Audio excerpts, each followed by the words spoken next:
Magandang umaga, magandang tanghali, magandang hapon, magandang gabi kung saan man kayo naroon. Welcome to our program, Tony and Friends. Kasama natin ngayong gabi si Ed. Magandang gabi po. And sunod natin si Jimmy. Good evening to everyone. Okay, welcome Ed, Tony, and of course Wesley, our good friend, as we have another hour of entertainment and information now. Stick around. Informative Radio, dito po sa Radio Filipino USA. Good evening. Wesley? Magandang umaga, magandang tanghali, magandang gabi po sa lahat ng listeners. Isa na namang napakagandang istorya at pag-uusapan. So, dito lang tayo. Okay, so maraming salamat sa lahat ng mga nakikinig at sumusubaybay sa amin dito sa Radio Filipino USA. At we have a special guest tonight. And I just want to say something about this person. And sabi ko kay Bobby Joseph, give me a short biodata. Talaga short yung biodata na binigay sa akin ni Bobby. And I would like to share it with you. No? Si Bobby is a Commodore, no? Sa Manila Yacht Club. If you have any questions regarding that, lalo na sa mga listeners natin, you can post your question. And he's also the present Rotary Club president of Manila. He is also the chairperson, Network of Independent Travel Agencies. And he is also the vice chairman, International School of Sustainable Tourism. He is also the chairman of the Philippine Wine Merchants. He also chairs the Coltrans Cargo. And he is also the chairman of the Make a Difference Social Tourism, for short, MAD. And he is also involved, I know he owns this, no? But Bobby will correct me if I'm wrong. Yung Paraiso Social Farm Tourism Village, which is very interesting. No? We had a short discussion in our Zoom group ng mga Tigalatran, I think earlier before, no? So he's married with 5 children and 5 grandchildren. And interesting also is Bobby is also the Consul General of the Republic of Latvia to the Philippines for 25 years. No? Tanungin din natin siya mamaya dito. No? And he is doctorate honoris Kaswa for Management and Economics from the International Academy of Management and Economics. So let's welcome Bobby Joseph. Bobby. Thank you, and good evening. Thank you. Okay, so I'll start with a question. How bad is the tourism industry affected by COVID right now, Bobby? We are suffering, it's terrible, and perhaps if we can see some parts of tourism, domestic tourism opening up sometime November and December, or the worst would be next year already. Okay, so when you say that it's a domestic tourism, these are the places locally, huh? Local. Wala pang outbound. Wala pa outbound. So, can you give us some figures on talagang, the economic impact that the COVID would have, that had affected the industry? Well, if they look at the GDP, we would be at least a contributory to GDP of at least nearly 10% of GDP. 10%. 10%. And it means, around affected. So the Department of Tourism claims around 5 million. I want to be conservative to say around 2.5 Mhm. million, direct and indirect, which is a huge number from the airlines, travel agencies, hotels, the tours, buses, so shipping, and you know, just imagine the country enjoying 7,100 islands of fiestas. Mhm. We are a festival country, That's true.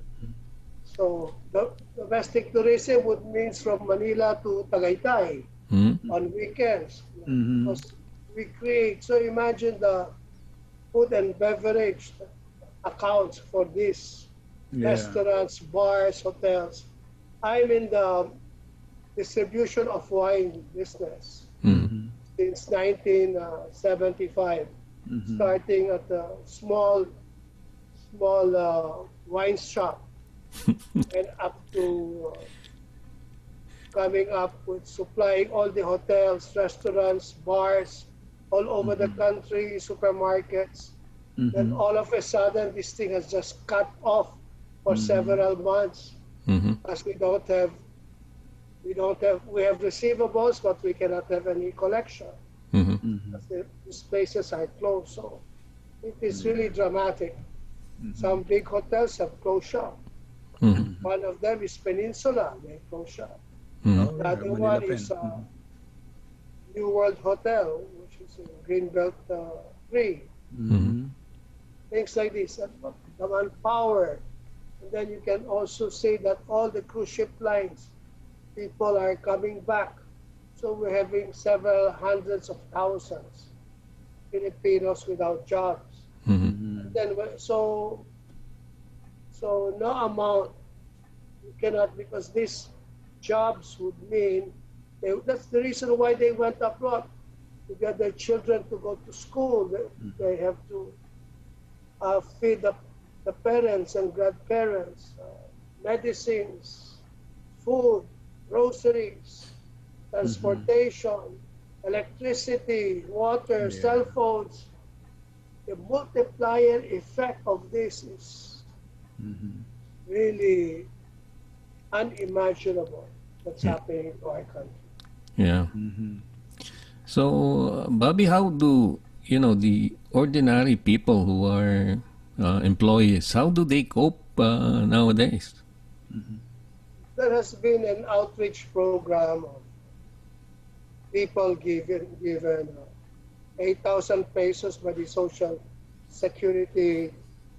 But how long can that last? It is good that the Filipinos, unlike in the States, we live with our grandparents, with our parents, so the children working. So the Social Security of 8,000 to the father, 8,000 to the children, and sometimes working lolos, so they get another 8,000. Mhm.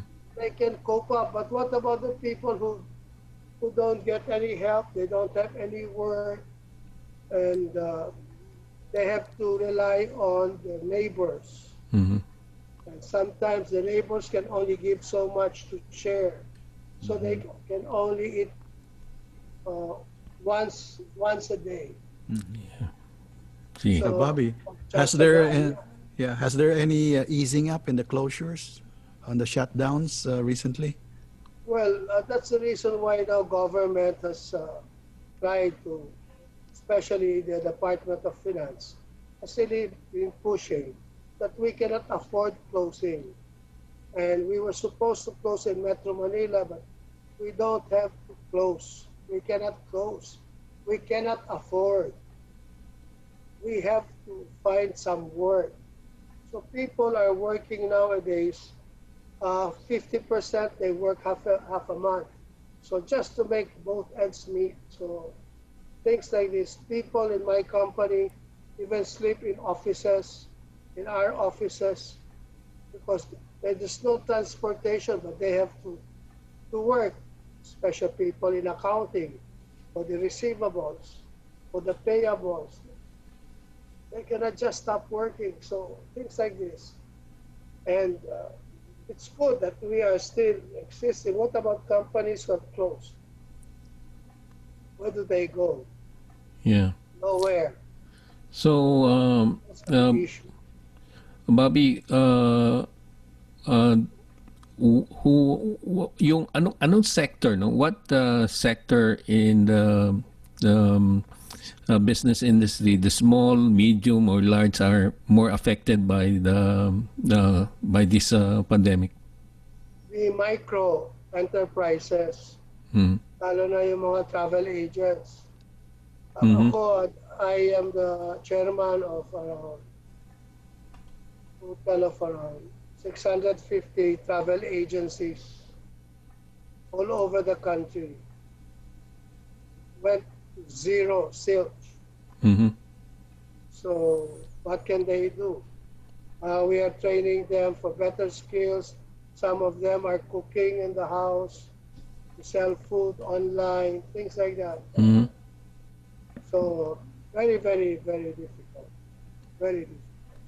Yeah. Mahirap kasi, Tony, Ed, tourism is like parang karangyaan hindi ba? Parang thing you can do without for the moment. Kaya nangyayari, nasa-shelve to the side at yung mga essentials muna ang nauuna. That's right. Priority, no? Kaya nagsasuffer talaga ang tourism dito sa at saka parang dito rin di ba?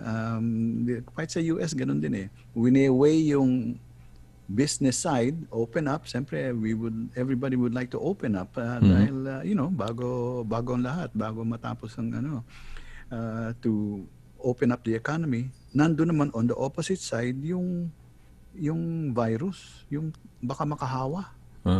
Andun yung naninimbang tuloy ang tao. Ano ba? Yeah. Oo. That's true, no? At saka sa atin dito sa Pilipinas, we are not discounting yung mga informal workers or they don't have the full time.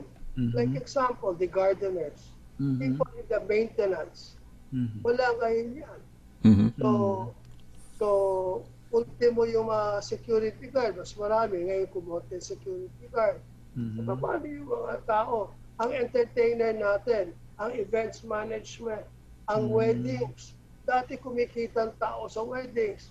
Mga damit, lahat wala yan.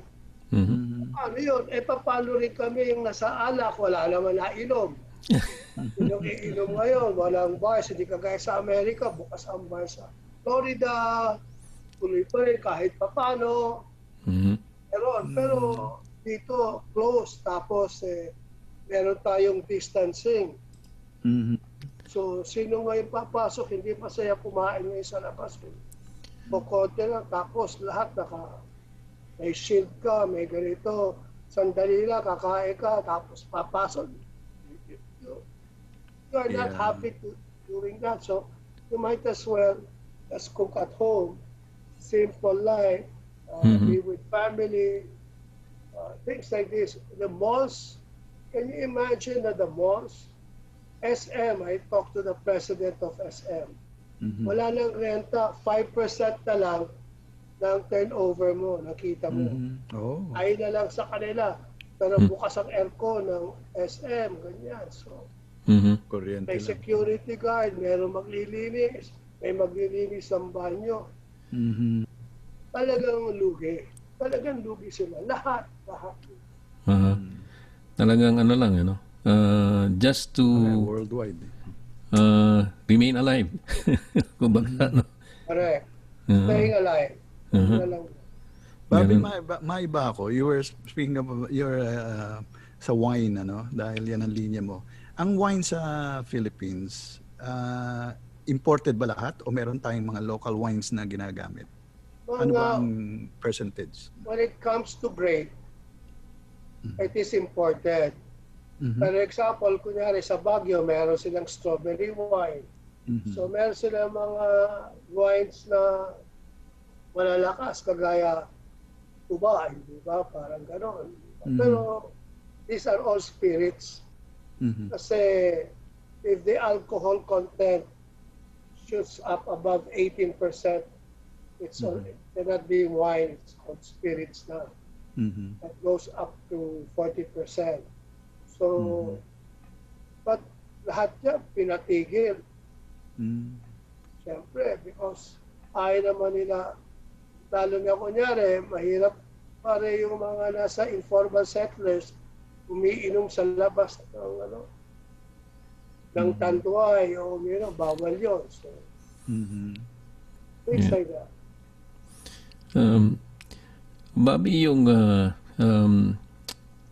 being in the wine business, alam ko meron kang wine museum, no? Tell us about the wine museum. The wine museum before, meron ako mga walls, saka meron ako mga paintings, meron ako mga pictures about the process of wine, history of wine, the map of the New World, Old World, varietals of wine, and we have seminars. We give seminars. But now it has changed.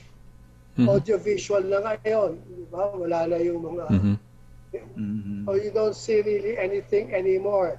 But you just see some projectors and big screens. Then we have seminars. So every time a foreigner comes, we give training programs. Then we also have food and wine seminars. We have history of wines, processing of wines. So we're doing this now during this pandemic.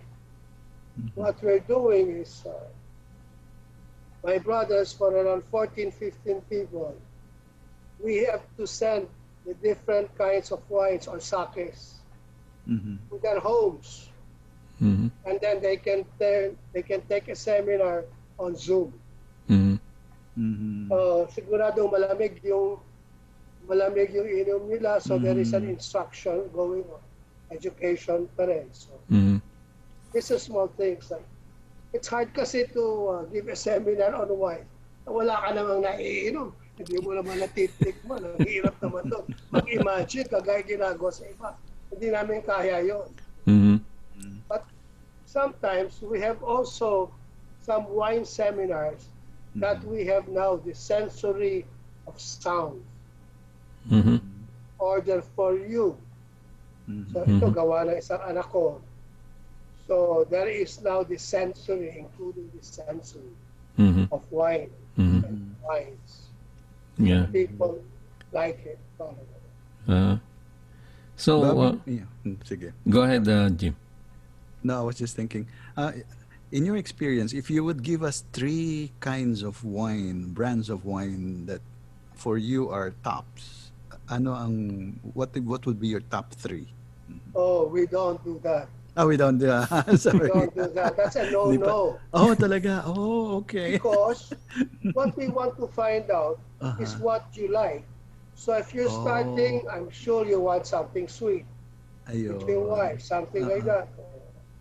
So based on that, that's how now we encourage you to go. Then slowly, as you develop the taste, slowly the sweetness becomes lesser. Ayun. And then you'll go until you reach the full-bodied wines, very, very dry. Ayan na.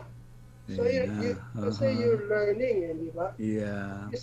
Everything is an experience. An experience. Yung mga iba na medyo may topak, sinasabi nung dapat mong inumin, mali yun.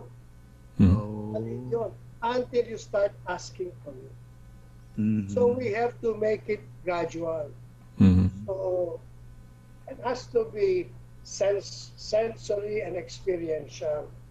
So, like example, Jim, if I ask you, what wines do you like at the moment? Dry, semi-dry, sweet, semi-sweet, red, white.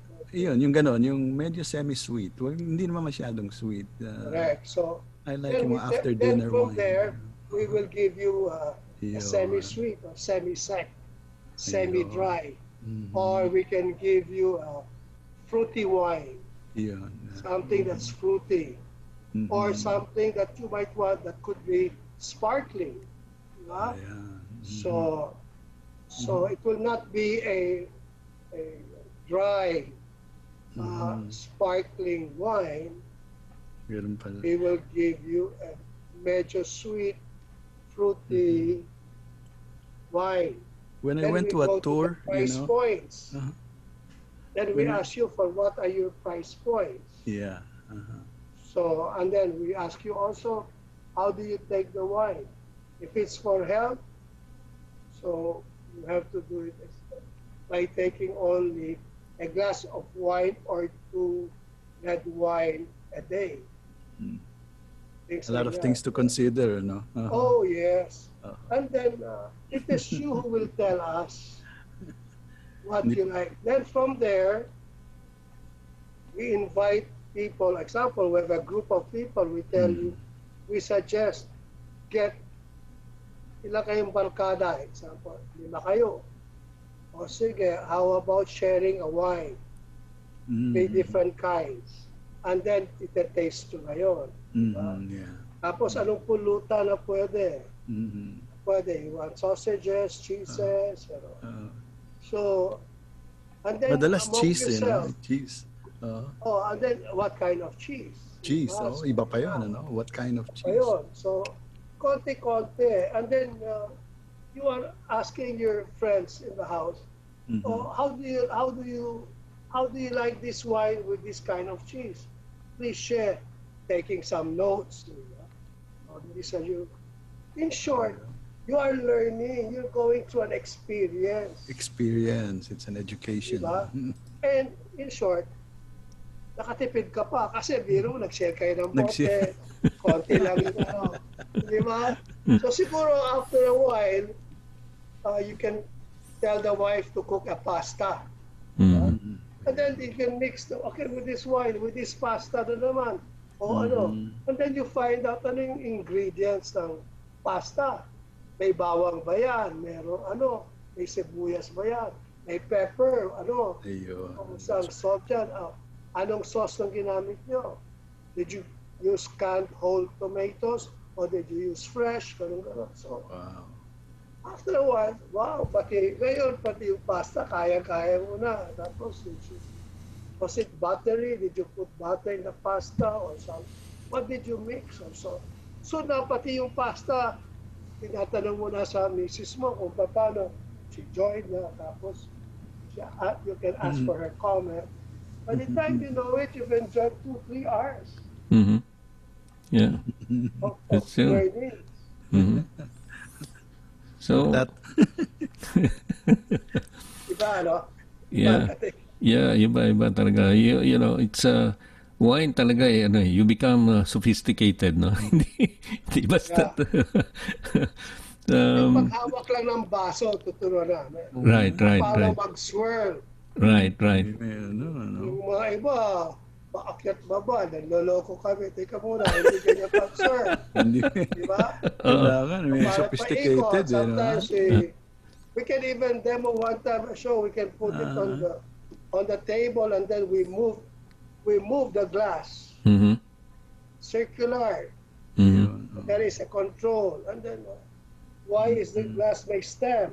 Mm-hmm. Hindi mo hawakin doon. Hindi mo hawakin para nagkokonyak ka kasi ayaw mong uminit yung baso mo. Mm-hmm. Ito ka sa baba para pwede mong paikot. Oh, Yeah. ganun pala. Hawakin. Huwag mo Yeah. It's like that. It's an art.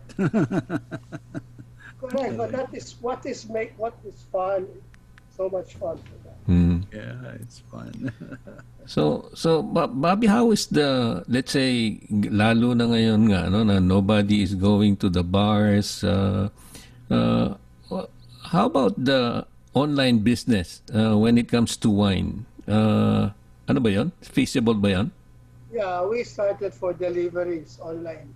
Mm-hmm. Online deliveries. Mm-hmm. But it's still a small market here. Still a Uh-huh. small market. Once there are no parties and there's nothing to celebrate, people just take wine for health, Yeah. open a bottle for dinner with family, ganun lang. Mm-hmm. Mm-hmm. Yeah. Nothing more. Diba? That's true. Pero That's pag true. may celebration, kasama mo yung mga classmates mo, at tuloy-tuloy yung wine. Yeah, that's true. Yeah. Yeah. So talagang kahit kang ka magpunta, no, kahit saan mo tignan na a lot of the businesses are affected and talagang nag-shrink ang economy ng Pilipinas. Yeah. So alam ko mag-shift ako, Bobby. Alam ko you are also involved in cleaning up the Manila Bay, no? Oh yeah. And I think I read somewhere that the government has passed a bill regarding this. Yes. When I became Commodore in November 2018, Mm-hmm. in my turnover speech, for my acceptance, I was telling them that the challenge is, because I was involved to Rotary, is with our lawyer relative and co-Rotarian Tony Oposa of Cebu, who filed the case against government for the cleanup of Manila Bay. Mm-hmm. That was in 1999, nearly 1999. Mm-hmm. And he went all the way to the Supreme Court and won Mm-hmm. the case against government.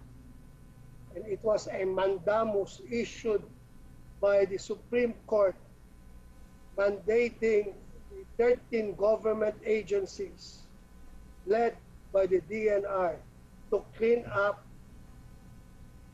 the Manila Bay. Mm-hmm. And Manila Bay is connected with all of Metro Manila, including Pampanga, Cavite, and all the way to Corregidor, Mm-hmm. to Zambales. So this is a humongous thing.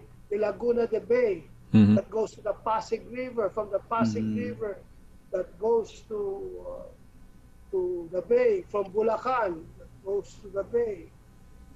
So passing through different rivers. So when we were young before, we could see people swimming in the bay. Oo. The 60s, when we were. Ngayon wala na.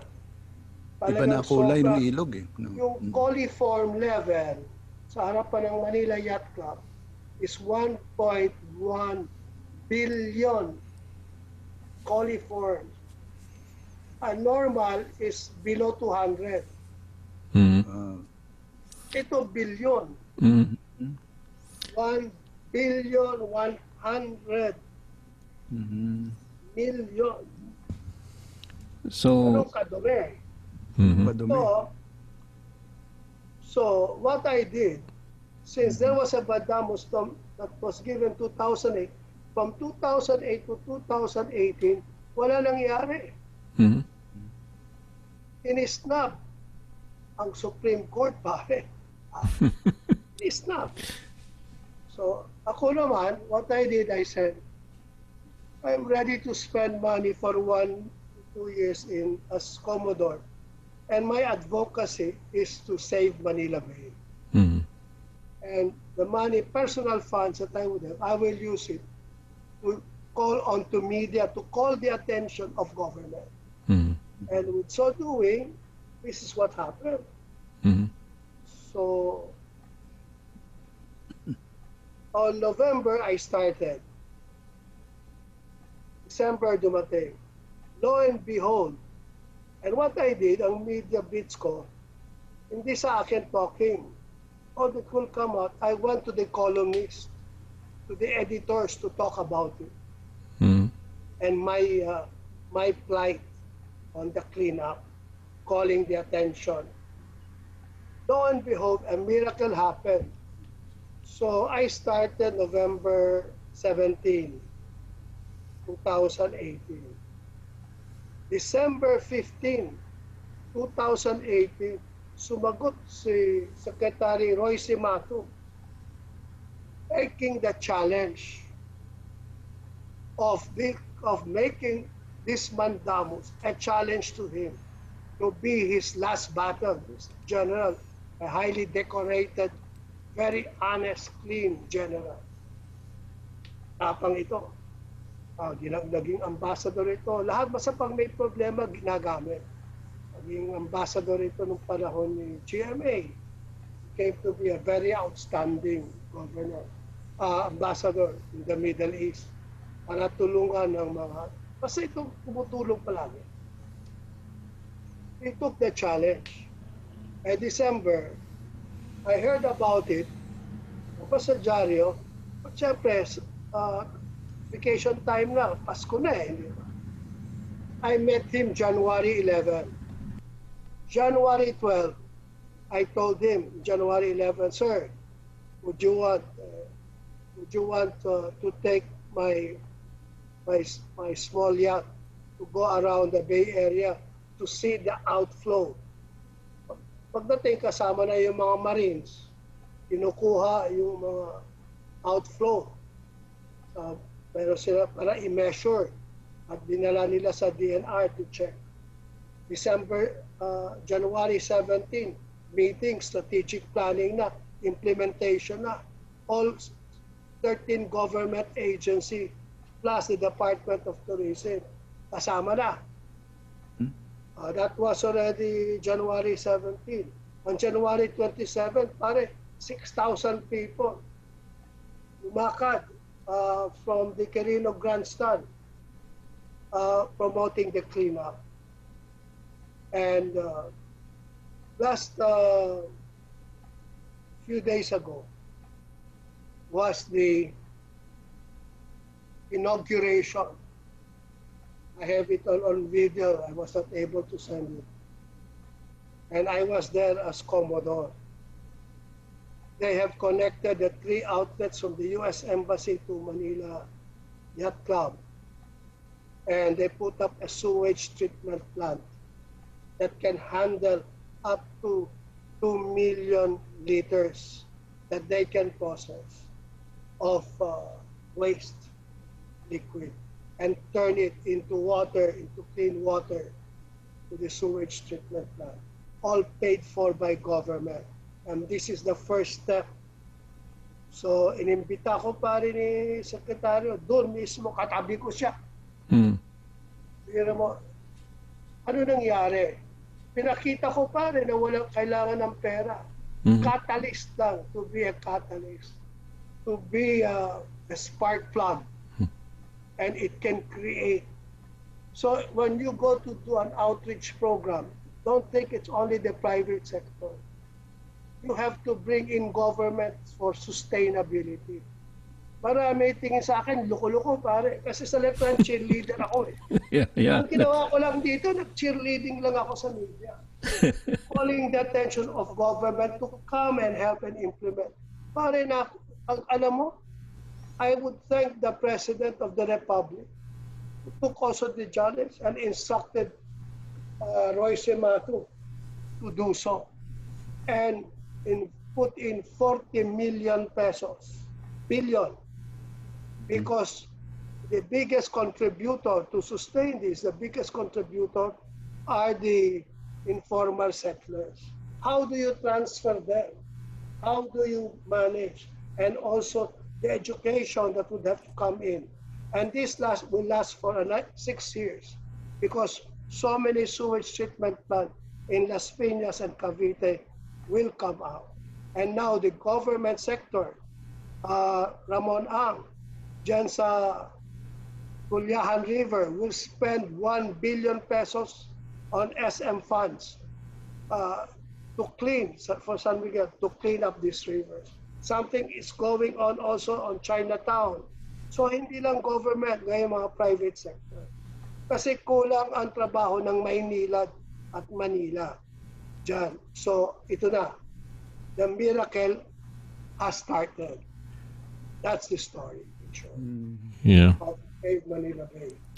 In 2 months or 3 months time, people can swim.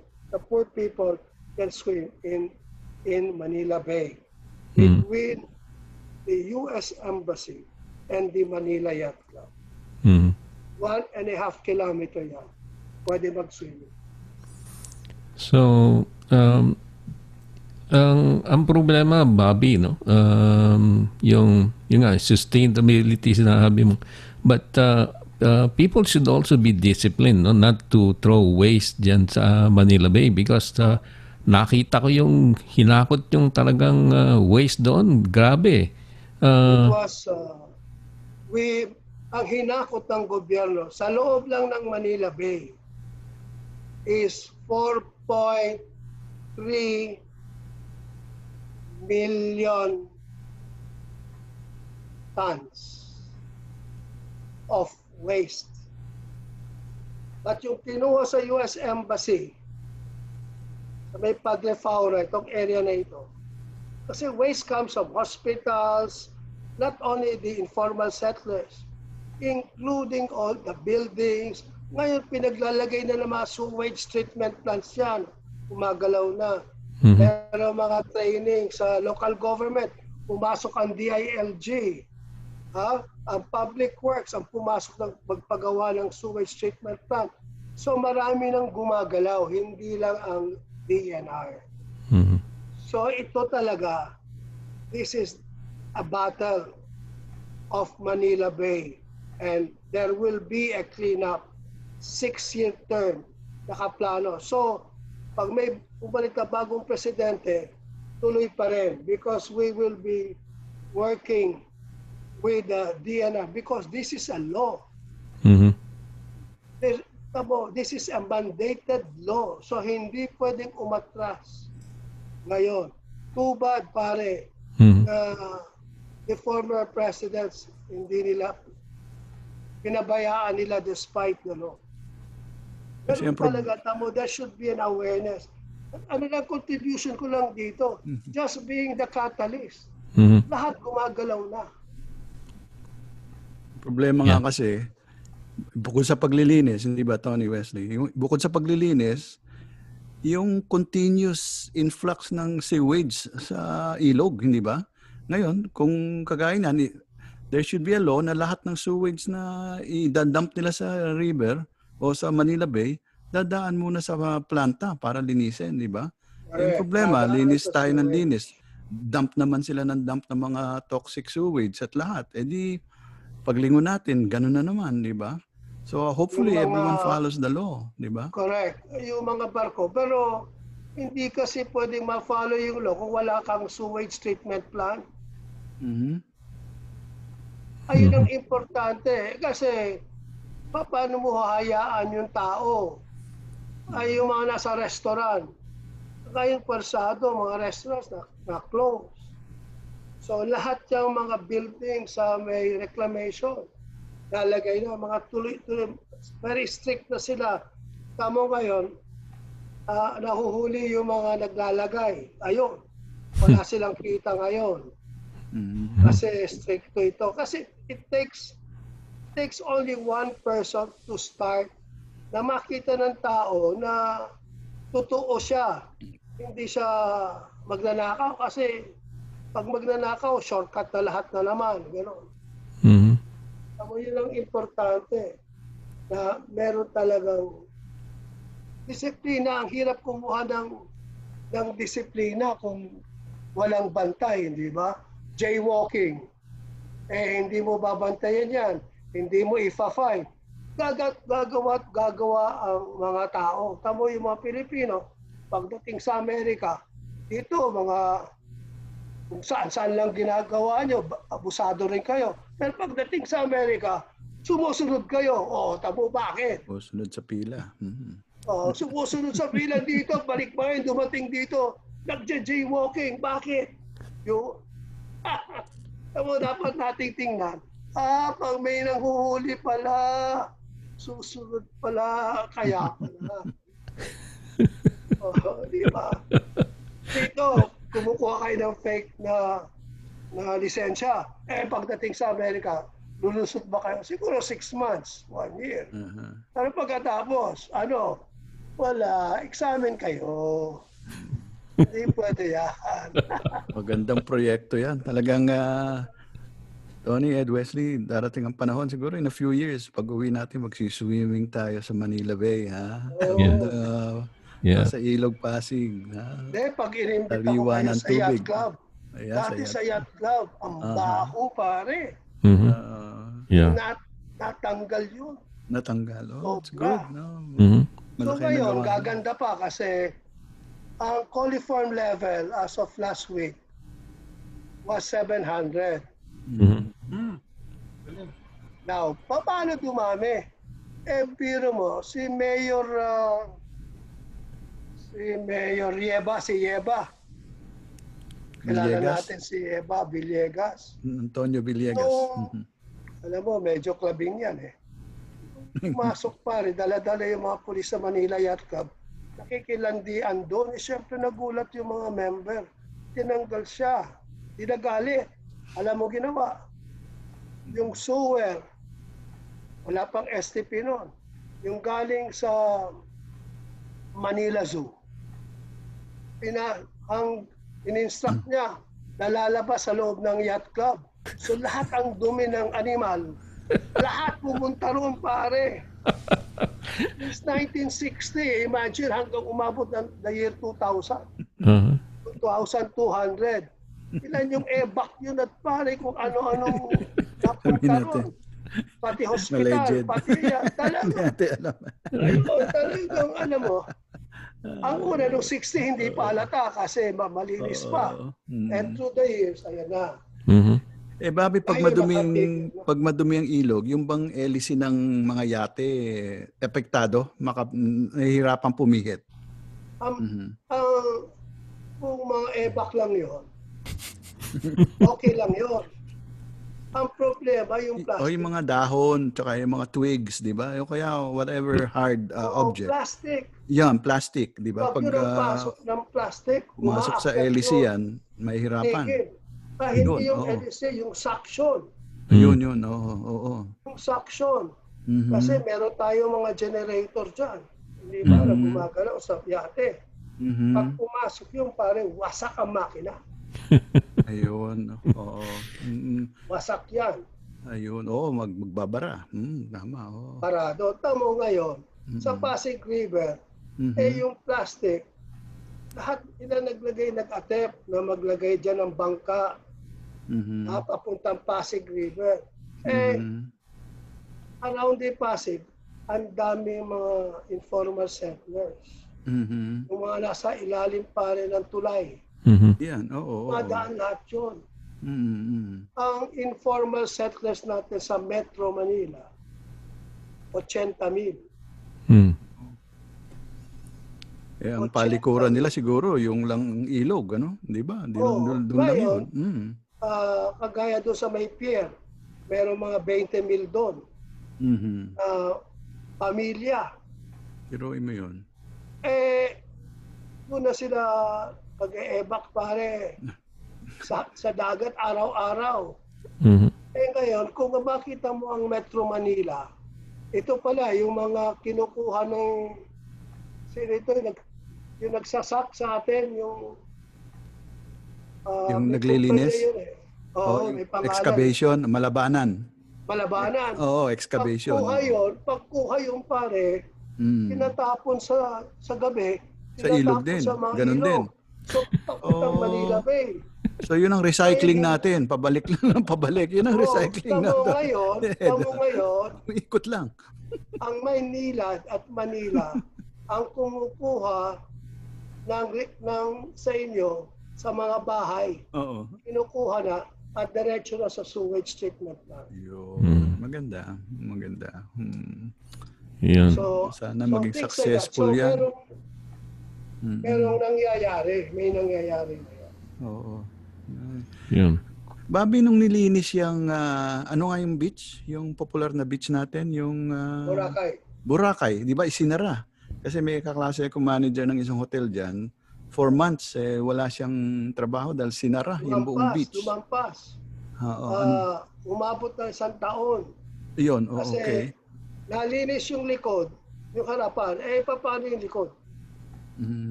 At tapos another one, sa waste management is, ano yung waste na nakukuha? Kasi ang turista niyan, local and foreign, umaabot ng 2 point something million a year going to that island. Okay. Mhm. Ilang bilyon ang income. So Mhm. dapat, hindi mo naman pwedeng sunugin yung waste dyan. Ay lalo na may mga fast food, mga McDonald's, Jollibee, Mhm. Mhm. o lahat yan, pati straw na lang, malaki ng problema niya. Mhm. Yung mga baso, yung mga pinggan, yung mga cover, yung plako. So doon pa lang, plus the waste. Tapos ilalapas yun. Dadalhin doon sa island, ng isang island.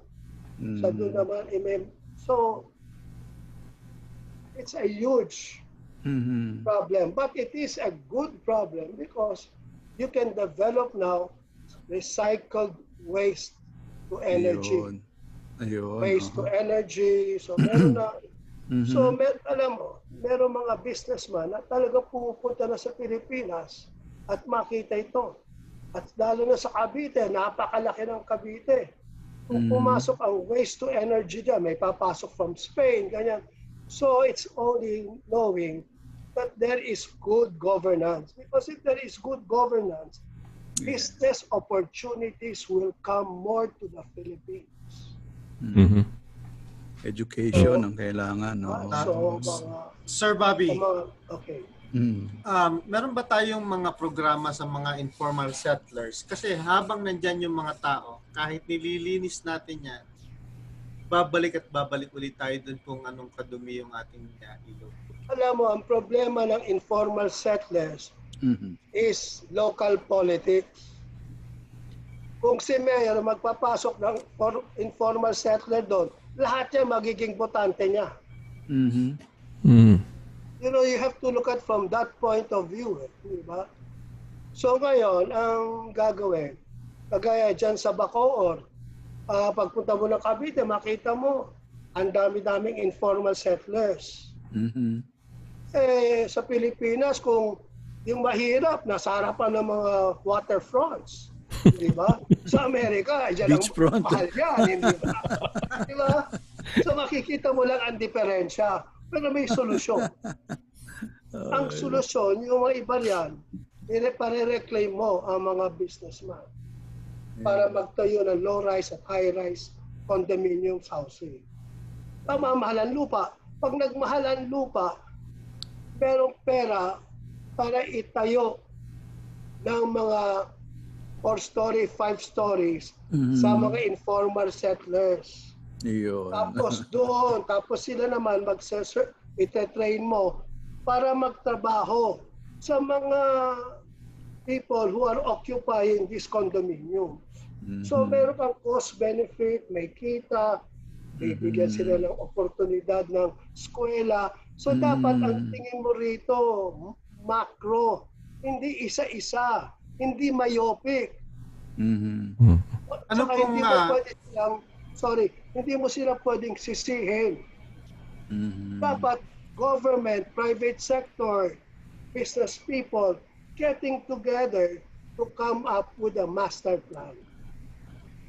Solution. Sino pong mga local governments ang gumagawa ngayon ng solusyon na ganyan? Para ang gumagawa ng problema. Basta pag makita mo pare, pinapayagan ang informal settlers na pumasok. Ang una kasi, hindi ka pwedeng pumasok kung hindi papayag si chairman ng barangay. Si barangay chairman kasi hindi ka doon pala. So, you have to look at it from this point of view. Yeah. Cleanliness, orderliness, lahat pwede. Drugs, lahat yan nagsisimula sa barangay chairman. Yan. Bata ba ni barangay chairman si Mayor? Mhm. O sino yung mga konsehal? So, So, politika din. Politika. yeah, Okay. everything Boils is down to political. politics. Kunyari sa Amerika, ano yung kakagulo rito? Politika rin, anak ng Yeah. wedding mo nangyayari dito. Hindi naman dapat magkagulo yan. Dito kung ano-ano na. So, everything is politics. We need good, honest politics. Mhm. And we should be makajos. Kasi makajos makakatulong talaga sa atin. Hindi kasi yung pag nawala na yung values natin sa eskwela. Mhm. Diba? Wala na. Bakit tayo, yung values na, ito, mayroon akong libro. Lahat, wala ako nakitang grade 3 na mandaraya. Walang grade 3 na chismoso o chismosa. Walang nangungopyang grade 3. Pero medyo pag-abot na ng mga grade 5, grade 6, kumokopya na. Pagdating ng high school, pumitira pa, lalo pa. Hindi ba, pagdating ng college. Pero I always tell them, do you mind going back to grade 3? Kasi doon ka tumaan eh. Buti pa grade 3 na lang ang Organize ka, i-hire magbukas natin mo sa yung gobyerno. notebook mo, yung bag mo, kompleto. Ha? Alam mo yung English, alam mo yung arithmetic. Ito wala na, pagdating na labo-labo na. Bakit? So kung pwede ka lang bumalik sa grade 3, aayos ang pamilya mo. Kasi madasalin ka, nakikinig ka sa teacher, ha? Sinasabi, makinig ka sa magulang mo. O ngayon, iba na, kumita ka na ng konti, pilosopo ka na. Alam mo, nung huling uwi ko, no, hindi ko makalimutan yun. Yung nakasakay ako sa kotse, nakita ko doon sa merong istasyon ng tren. Ano, nakita ko, nakapila yung mga tao. Hindi naman sasakay, pero lahat sila may dalang bag. Supot, ano, may supot. Sabi ko, ang haba ng pila, no? Hindi naman sumasakay, pero nandun sila, naghihintay, ano? Sabi ko, ano ito? Ayun nga, yung mga settlers natin, ano, yung matawag ng settlers. So, nandun sila naghihintay. Yung pala, hinihintay nilang dumating yung tren, dadaan. Pagdaan ng tren, hinahagis nila yung supot ng basura nila doon sa ibabaw ng tren para tangayin. Sabay-sabay sila eh. Ayun nga, tinatangay yung basura nila sa malayo. So, ano man yung tren, no? Education talaga. Tapos at saka, pag nakita mo yung, pinasukan ko isang barangay sa Pasay, there is no trash cans, huge trash cans. Oo. Kung may trash cans ang ilagay, the next day wala na, naibenta pati yung trash can. Naibenta na, oo. Sa junk shop na. Ha? Oo. Kilo na. I know. Anyway, Bobby, papalitan ko na naman ulit ang topic.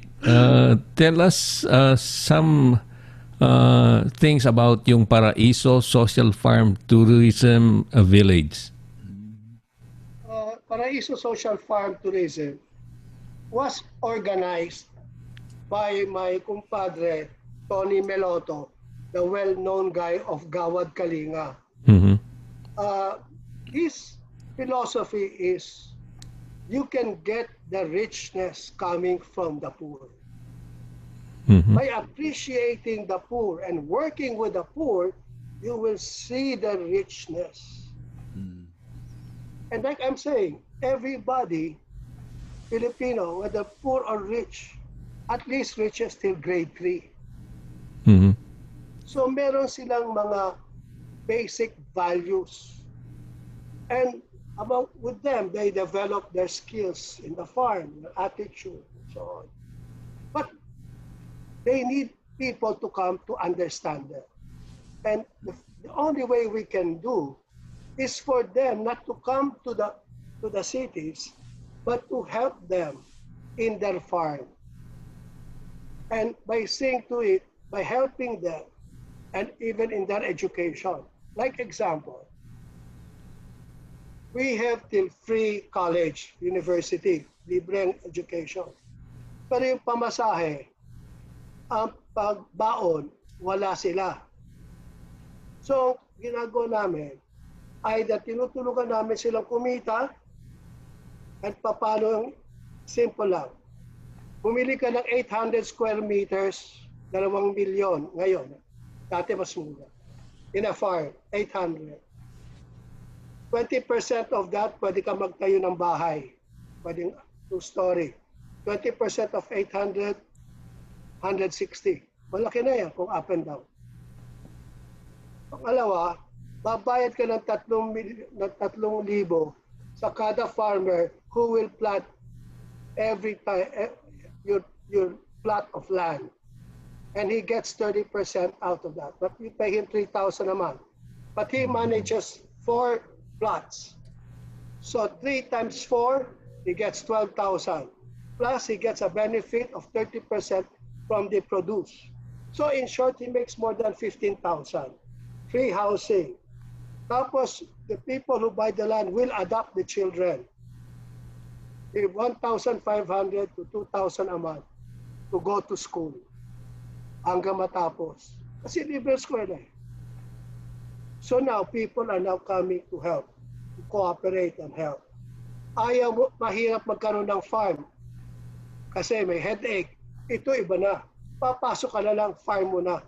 Who will protect you? Not the security guards. It will be them who you are helping. You work with them, you help with them. And then from their produce, like what we do, we bring it to Ayala Alabang and we sell it. Now, hindi lang ang farm namin, pati yung mga kapitbahay na farms, binibilhan na. Kasi kulang eh. So, padala. So now, yung buong farm and farmers, the community are now getting the benefits. Tapos, nagtayo ako kasi namatay yung anak ko sa Seattle in 2017. Mhm. So I put up a capilla, and then we're putting a multi-purpose. And then there are small people, some people who put air-conditioned one-room units. Why are we doing this? For weddings, for conventions, for events, for meetings, overnight stay, seminar, Couples for Christ. We are preparing for that. So now, to make it sustainable, meron pang darating. Yung darating, kakain. So yung mga misis, magluluto sila, may kita na naman sila. So may kita ngayon kasi merong activities na nangyayari sa farm. So nagtawagan namin social tourism, helping the poor and tourism, bringing domestic and international tourists and getting people to come in to transfer skills to them. Some foreign students will be coming to stay for a week up to 1 month to 2 months. So that is what we call social tourism. Everybody is engaged with the support of the governor and the mayors kasi we get them all together.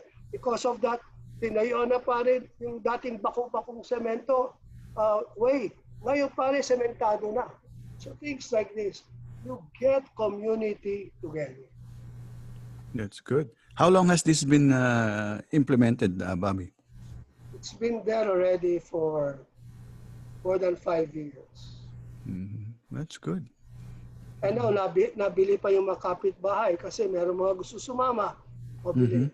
Tamo ito, pinag-usapan namin ni Tony kanina, pero glimpse pa lang yon na pwede natin kopyahin, pwede sa konting halagang investment.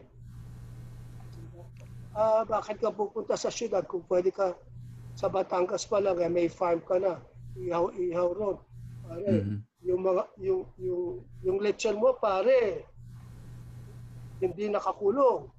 Yung mga native na lechon, hinahabol pa ng mga bata, tapos hahabulin ng baboy yung mga bata, di masaya na ron, ganyan. Tapos merong magdodonate, maglalagay ng swimming pool, sige. Yan, para may kita. So, lumalaki, lumalawak. Tapos, para sa kanila yon, para sa kanila. Pero ikaw, stakeholder, may titulo ka rin ng 800 square meters. Pwede mo ipamana. Sir, nabanggit niyo yung Batangas. Sa inyong tingin, malaki ba ang potential ng Batangas? Super. It is booming.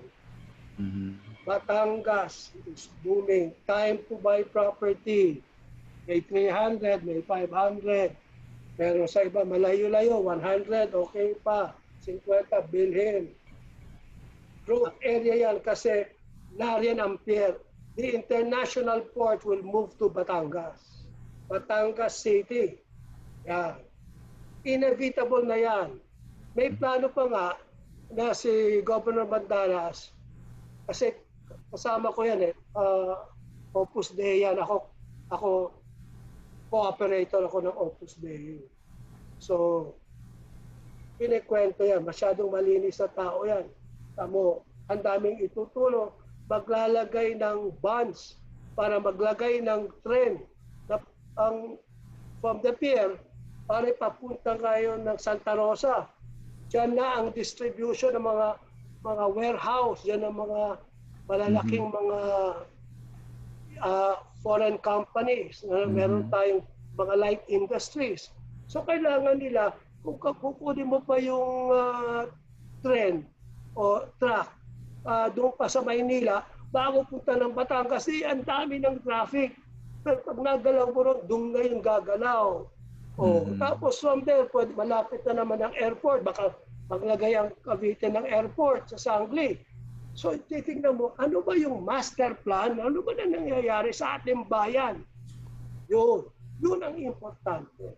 So meron tayong foresight. Bakit tayo babalik sa Maynila? Bakit tayo? Gagawin natin. Doon. Kung lapitan lang tayo ng lahat ng mga barangay kapitbahay natin at utangan tayo, alis na tayo, balik agad tayo sa LA o New York. Kaya di natin kaya maging Santa Claus na buong taon, kada minuto, may lalapit, mahirap yun. Alis na tayo. Hindi natin kailangan yan. Pero pag nakikita, ang Pilipinas, nakikita mo naman umaganda. Wesley, nakasalalay ang tagumpay sa mga Batanggenyo. Pero dapat tayo... Go Batangas. Yung akin, Bobby Joseph, yung na ako Farm San Jose, di Joseph pa rin. At saka iba ang Batangas. Tingnan mo na lang ang lupa. Tamo, hindi mo pwedeng bitawan yan. Ang ganda ng klima, anong gusto mong klima? Nariyan. Ang problema ngayon, ang mga nasa Batangas, kung konti na lang may punto kasi iba na yung mga aramihan dyan. Alam mo na mga dayo na ito. Wala nang alae. Yung pagluto lang ng kaldereta, alam mo na kaldereta dito, walang liver na sinama dito. Hindi kagaya pag ang Batanggenyo magluto. Iba talagang kaldereta. Di naman ho siguro. From Lipa. Sir Bobby, from Lipa. So binabati ko yung mga taga-Lipa, taga-Batangas. Perfect. Kasi doon ako dumadaan sa Lipa, papasok. At sa pag nagbibigay ako ng seminar, ako'y consultant ako ng eskwela ng Lyceum sa Lipa. So doon ako nagbibigay ng seminar.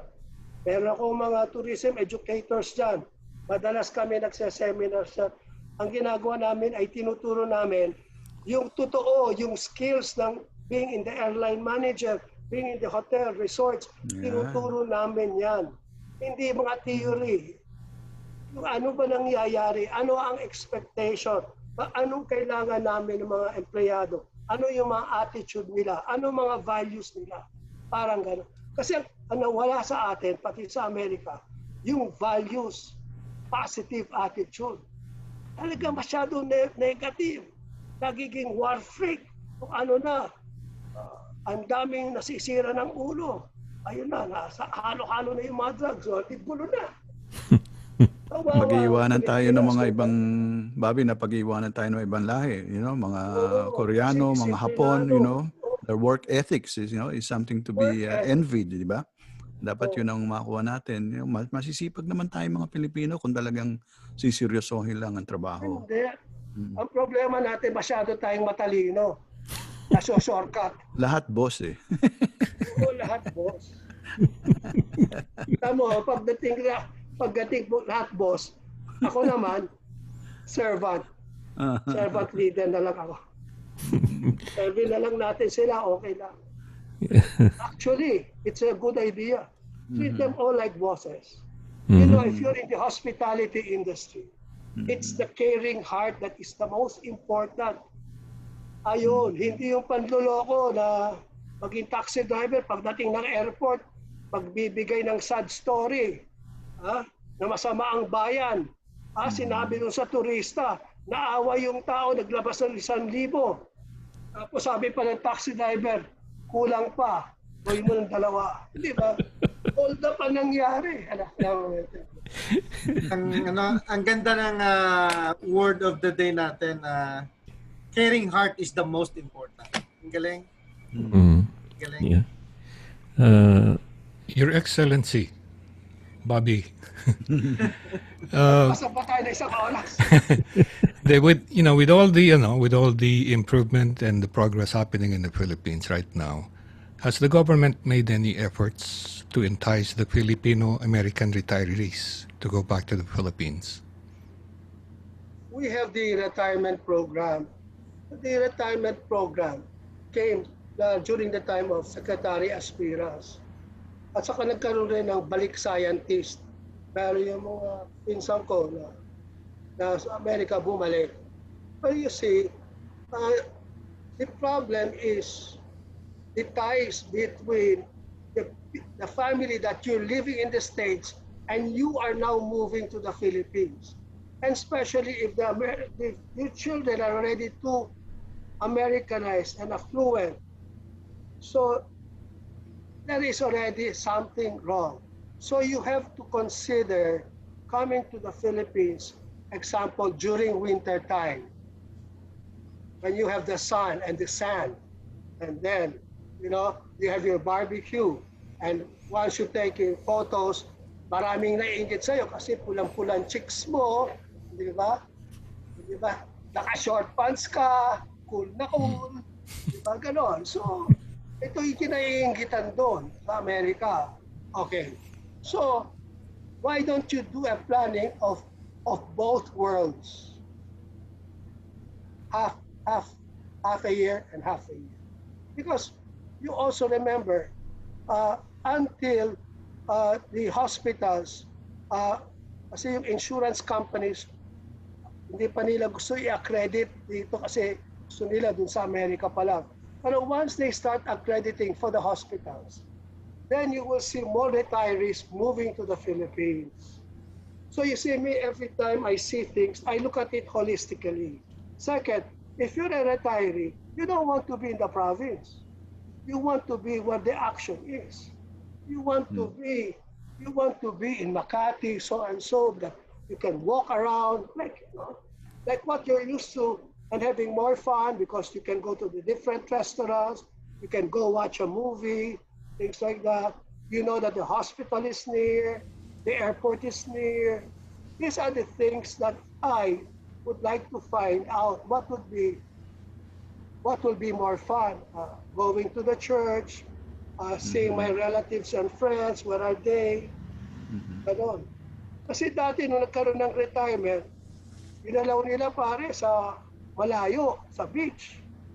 Pati yung mga Hapon bumalik kasi naloko na. Ano gagawin mo sa beach na naka-retire ka ron ng buong ilang buwan lang, masisira na ulo mo.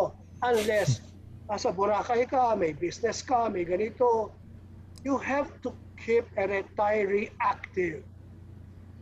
He has to be very active. Bawal na bawal yung magpahinga. Masarap yung meron kang ginagawang gusto mo na masaya ka. Yun ang importante. That's the best way of retirement. Gusto mo kunyari punta ng Batangas. Punta ka na kagad sa Batangas. Gusto mo matuto mag-scuba diving. Tumuloy ka na naman ng Batangas. Kasi malapit-lapit yun.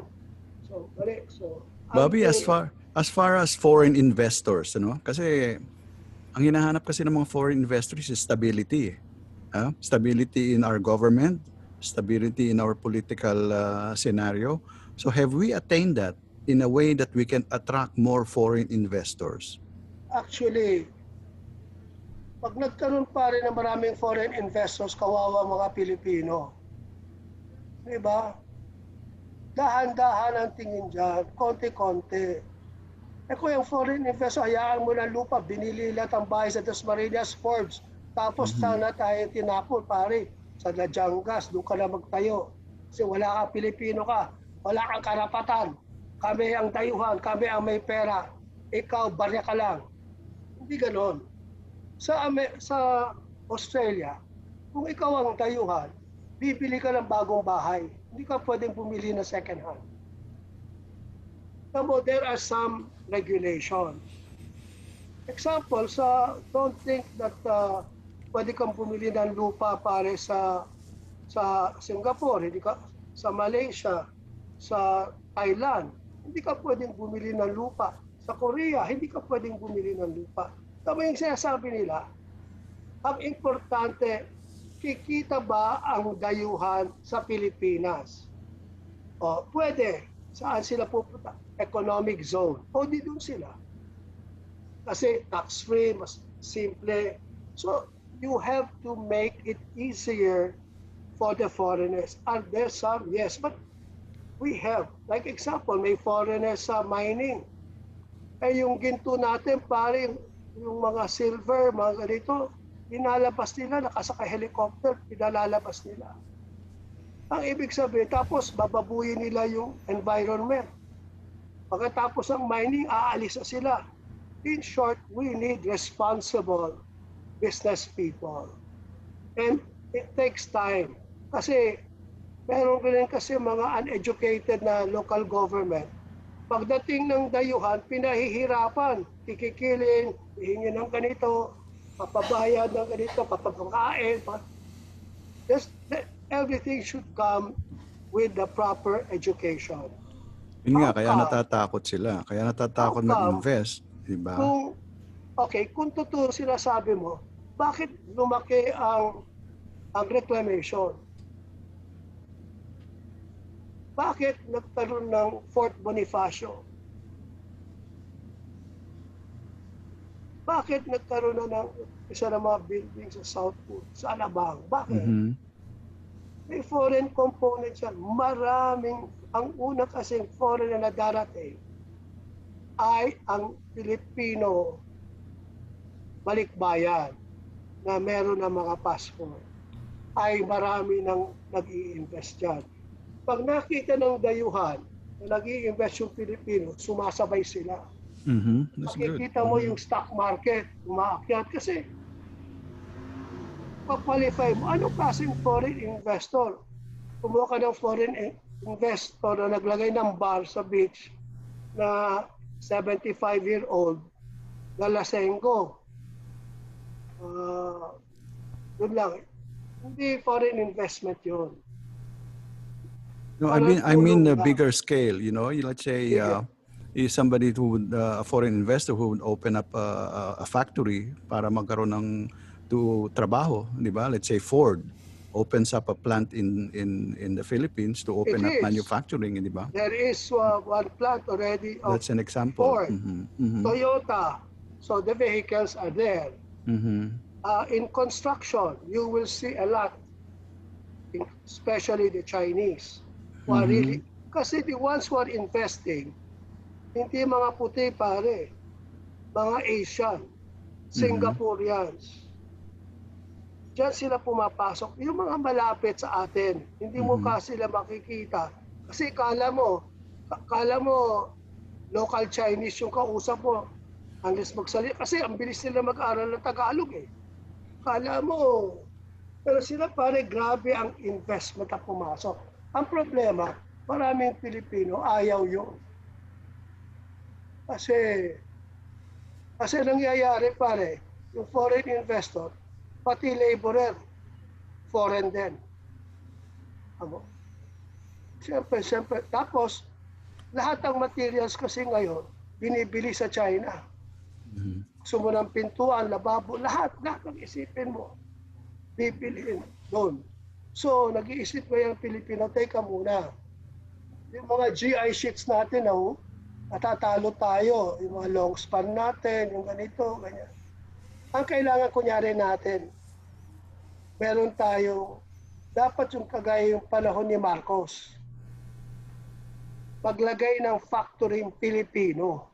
Huwag tayo mag-isip ng foreigner. Ang factory ba ng Korea dahil sa Kano o sa Koreano? Ang factory ba ng Taiwan dahil sa Kano o sa Taiwanese? So, dapat tayo mag-isip ng maka-Pilipino.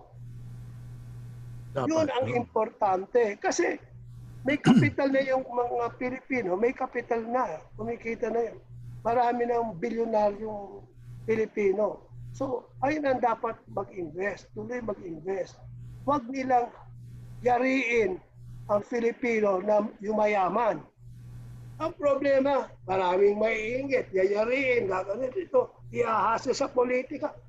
Sa Korea, pag ikaw ay investor, pare babakapin ka ng gobyerno.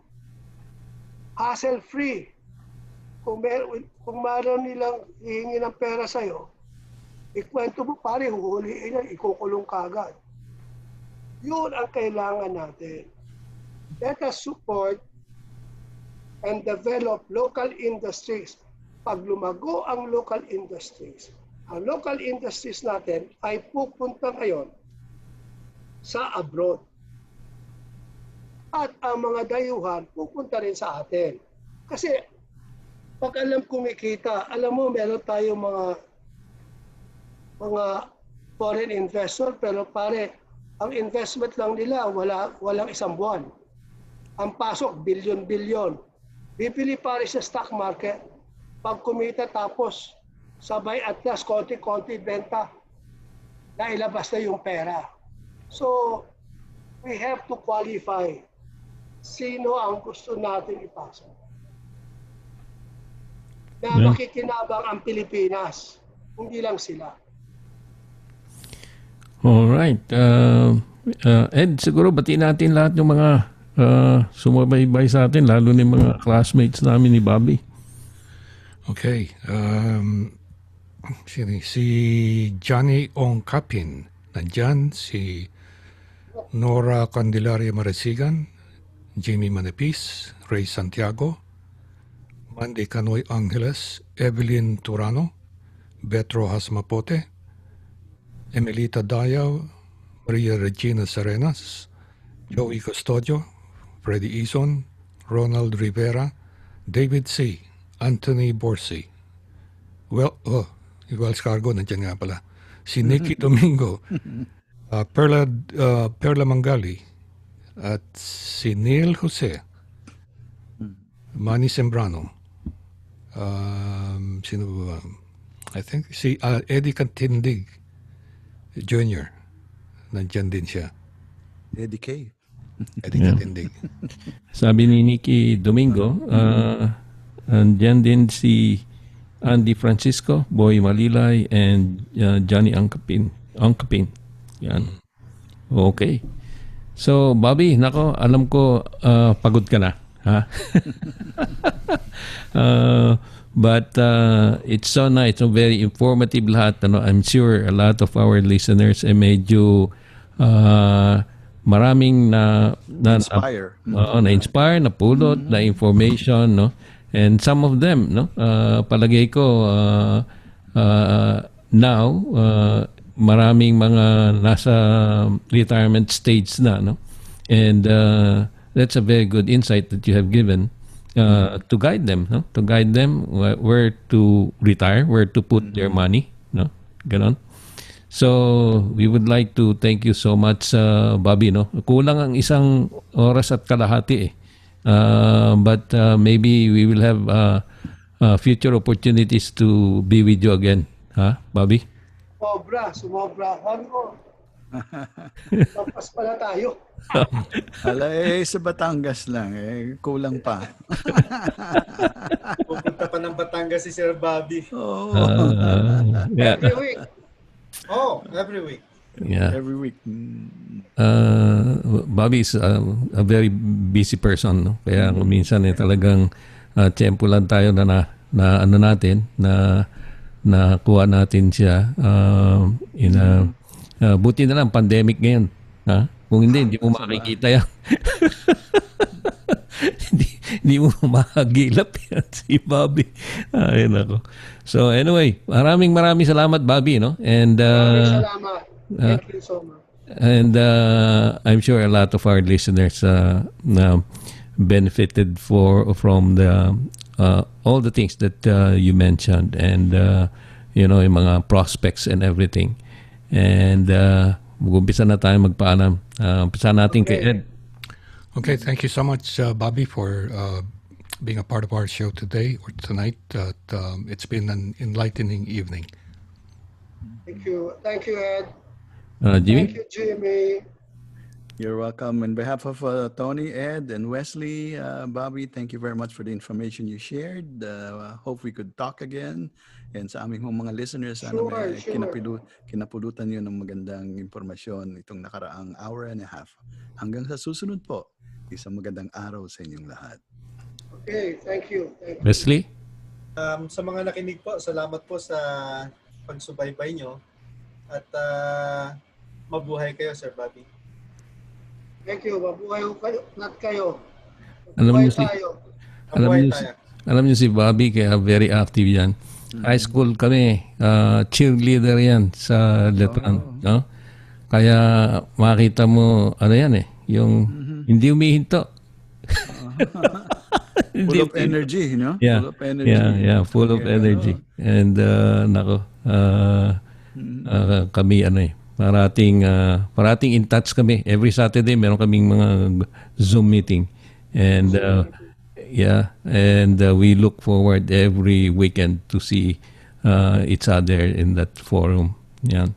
So again, Bobby, thank you so much. And sa lahat ng mga listeners natin, kami po ay nagpapaalam muna. Have a very nice weekend and always stay safe. Magandang gabi. Thank you. Maraming salamat po. Mabuhay po kayo. Sige po. Paalam.